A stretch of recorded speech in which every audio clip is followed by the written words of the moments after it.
Alors, nous ouvrons, Ibou, avec le conflit israélo-palestinien.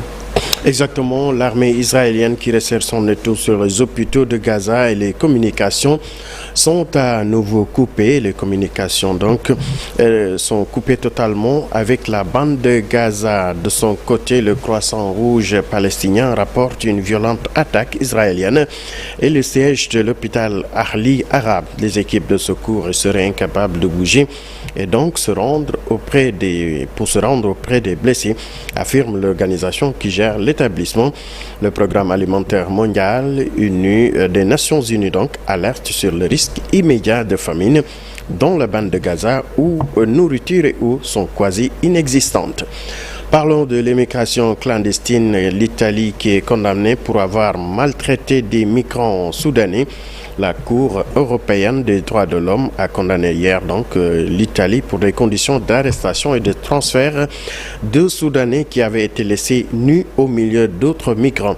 La CEDH statuait dans 2 affaires introduites par 9 Soudanais arrivés par la mer à l'été 2016.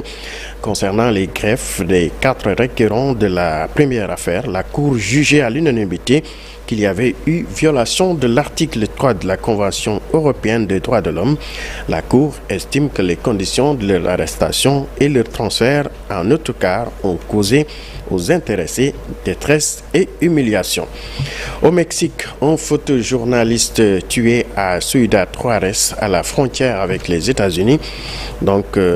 C'est un journaliste de la presse locale, le collaborateur d'Eldorado de Juárez, Ismael Villa Gomez, a été victime d'un tir qui lui est entré dans l'œil, a déclaré à la presse Carlos Manuel Salas, procureur de la région nord de l'État de Chihuahua.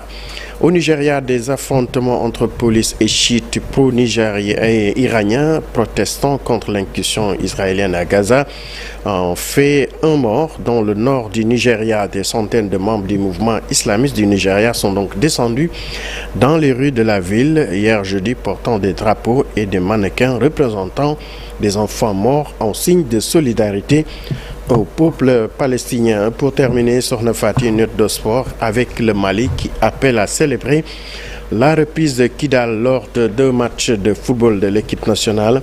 Les autorités maliennes attendent donc mettre à profit les 2 matchs de qualification pour la Coupe du Monde 2026 de l'équipe nationale foot afin de fêter la récente victoire militaire de l'armée à Kidal, ont-ils indiqué sur les réseaux sociaux. Le ministère indique sur sa page, consultez donc, que le tarif des billets au prix sera divisé par 2 pour permettre au peuple malien